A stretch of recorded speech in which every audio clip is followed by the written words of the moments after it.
Good afternoon, everyone. It is August 21st. Going to talk about the war in Ukraine, focusing on two specific battlefields. Obviously, the incursion into Kursk, as well as going to talk about the Bakhmut-Chasiv Yar axis, as well as the Avdiivka axis, where Russia is conducting their offensive operations. But we'll go ahead and get started on Kursk, where the Ukrainian incursion continues to expand. In fact, we are talking about Ukrainian advances as far as 35 kilometers deep into Kursk Oblast, as well as Ukraine controlling some 1,200 square kilometers of territory, and that involves 93 Russian settlements in this area in yellow. Now, as I predicted yesterday and the days before, Ukraine is expanding laterally along their border, and they're doing this because the river that runs, the same river that runs somewhat like this, is providing protection for them to move in this manner so that they can flank this Russian trenching system that has between 700 and 1,200 Russian troops from multiple sides. They can come in from this side, they can come in from this side, as I showed before, and as they're doing that, they can basically pick and choose how they want to frontally assault this trenching system as well. Why can they do this? Well, as I said, the three bridges that were crossing the same river, those that were near Glashkova as well as Zveno, those are gone. The Russians are responding by trying to emplace pontoon bridges. The Ukrainians are very keen on this, and they have responded as well, as you can see in this video. So as you can see, the Ukrainians are striking Russian pontoon bridges, trying to sink them. There's a Russian deployment of another one in process, gets struck by cluster munitions.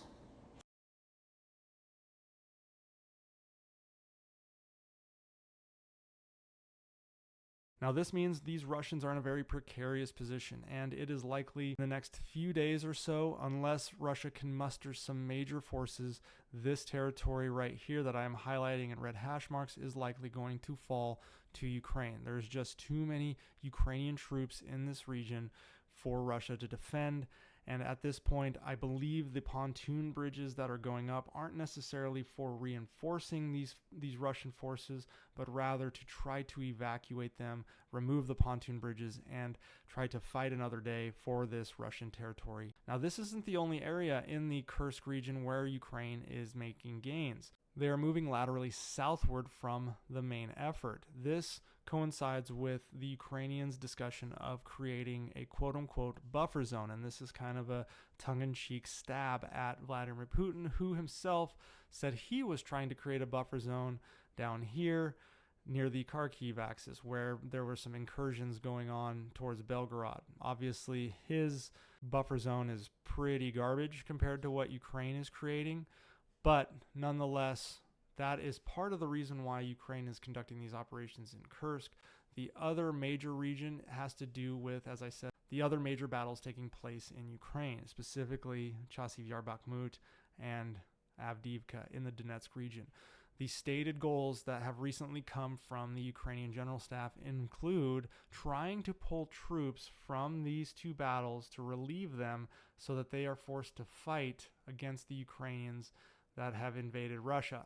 So those are stated goals, and they seem to be working as this area has seen a redeployment of Russian troops, specifically from Chasiv Yar to the front lines near Kursk. Also, we have seen a slowdown in operations both in Avdiivka and in Chasiv Yar. In fact, there was a major concern that Russia was about to overwhelm defenses in Chasiv Yar and take this region. That has largely stopped, mostly because, as I said, the Russians are having to redeploy these troops.